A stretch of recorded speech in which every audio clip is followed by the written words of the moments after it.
We have been fed since childhood about the afterlife, heaven and hell concept. If you meet Buddhists, you'll be surprised by how many of them still do believe, especially in India, believe in personal rebirth. Whereas the Buddha makes it clear that there is nobody here to take rebirth. So all this is not even philosophy, this is just theology. Now, all of the people who really believe in this, they're not bad human beings. They're really doing their best through this path, through this idea. I often say intentions don't matter, awareness does. Right? I'm a father, I'm a mother, I want the best for my kids. Without knowing what goodness really is. And you cannot see that you are pushing them deeper into misery and you still think that you are a virtuous person because you are acting as per a belief system. It blinds you to the immediate direct reality.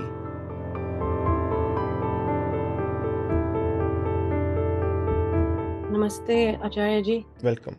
So, since I'm belonging to the Abrahamic religion background, we have been fed since childhood about the afterlife, heaven and hell concept. I understand that this concept is also fear-based, and over the years, you make sense of what direction you want to go to in terms of afterlife.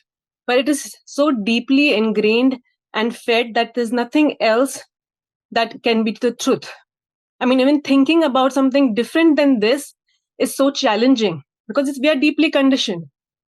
Now, all of the people who really believe in this, they're not bad human beings.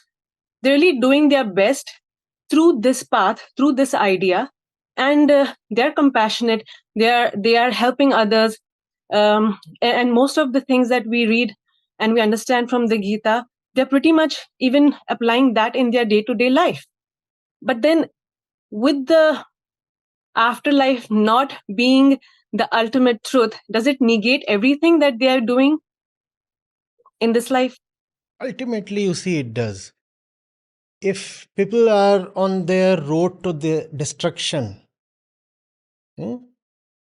should I facilitate their journey and be called a good, nice human being?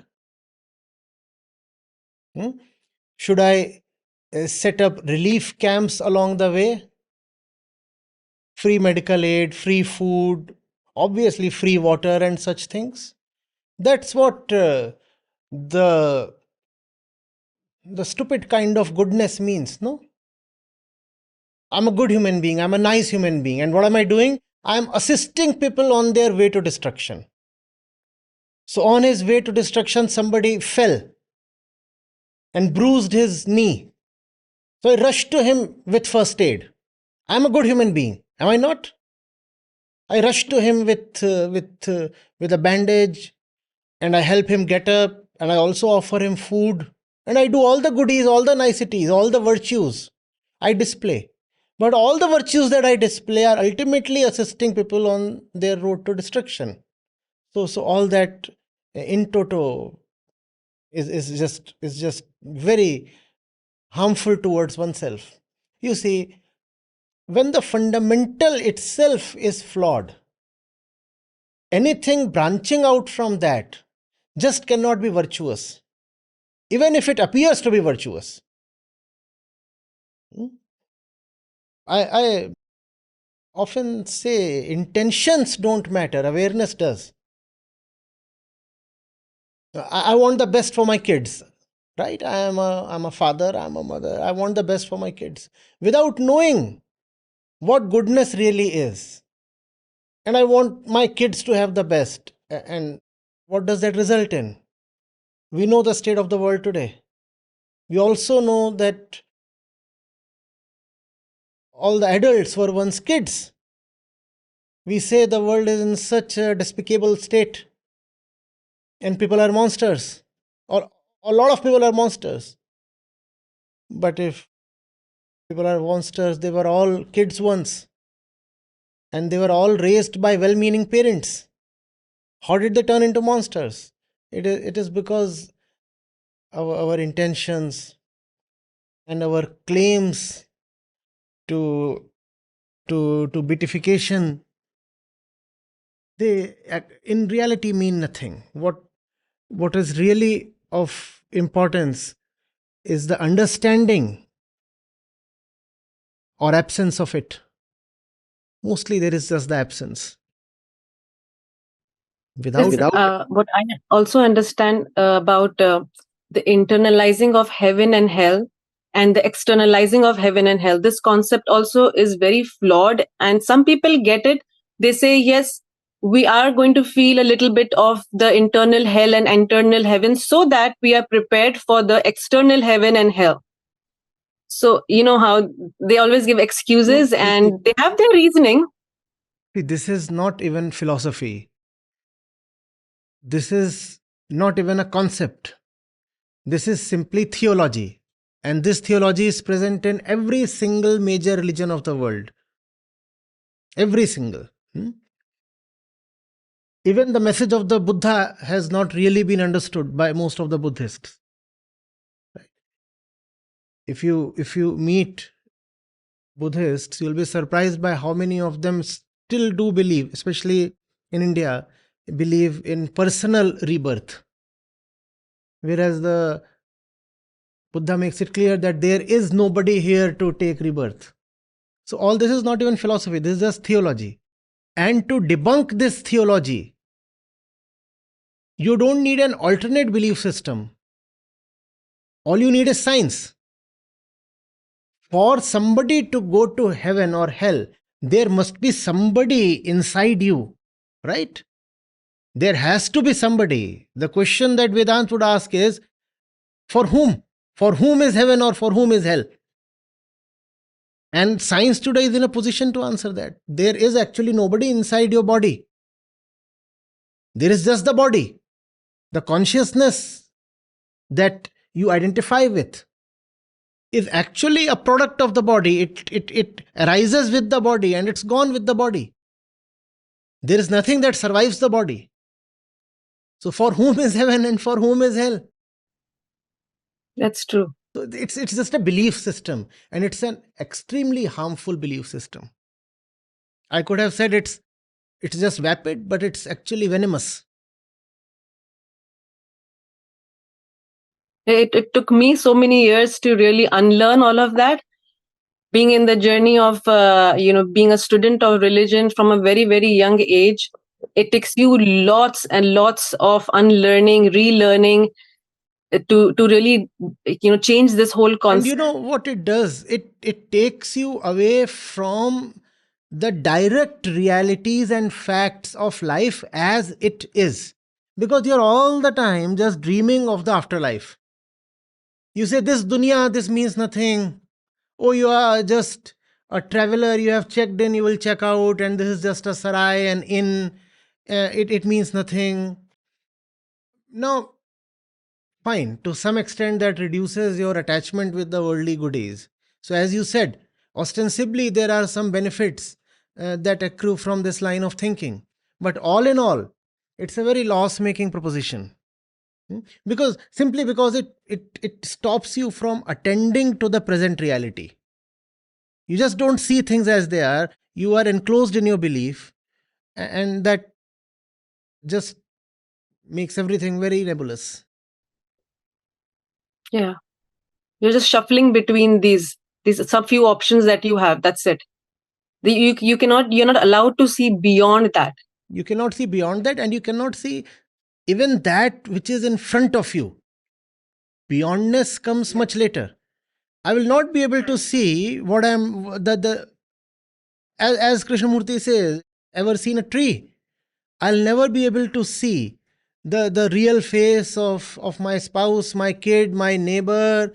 Um, to me, everything is about that which will come after death. So, and that also makes some people get in a terrible hurry to reach death, because they say, real life begins only after death. So let me dispose of this life as soon as possible. In fact, that is another reason that is extended in favor of killings. They say, if this fellow is allowed to live any longer, then he will only accumulate actions that will further ruin his afterlife. So by killing him as soon as possible, we have actually redeemed his afterlife. Fantastic argument. And then you cannot see the face of the one you have killed. You don't see his tears, his blood, his agony. Instead, you console yourself, not just console yourself. You actually glorify yourself by saying, I am his savior. I have rescued him. Now he'll get a better afterlife. Had he continued to live, he would have accumulated sins. I have prevented him from accumulating sins. And you cannot see that the fellow is withering in pain. You cannot see that he is gasping for breath. You cannot see you have shot him and he still wanted to live. You cannot see that all his potential has gone wasted. All that cannot be seen because your eyes are covered with belief. Yeah. Yeah, we see all this every time, and today's time we are seeing it mostly in the wars that are happening. It's all aimed in securing some space in the afterlife when you have not been able to secure today in the present. And when we talk of war, usually in wars we shoot at strangers. But what when you cannot even know the fact of how your wife is, your very relationship with your spouse is through a belief system, and that's causing you to heap agonies after agonies on her, and you are wrapping her up in all kinds of rituals and clothing that makes no sense.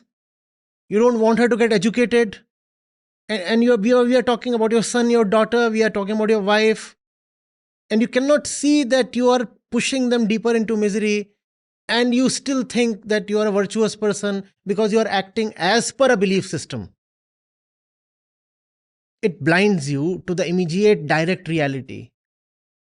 Yeah.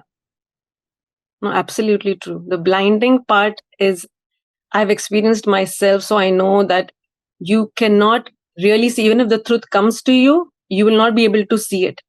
And actually, the Quran actually warns you about this. It's very interesting because my learning of Quran has become better after I joined your Vedanta sessions, because now I can interpret the Quran in a much more in a much more internalized manner rather than putting it all the metaphors outside. So when in the Quran Allah says that sumum bukmun umyun fahum la yarjiun, means they will become deaf and blind to the signs of God. And these signs have been coming all the time to you, but we think about the very different signs that we have made them as our belief. Imaginary Not even ready signs. to exactly. Imaginary signs. To us, all these are not signs at all. Look at the face of the crying child.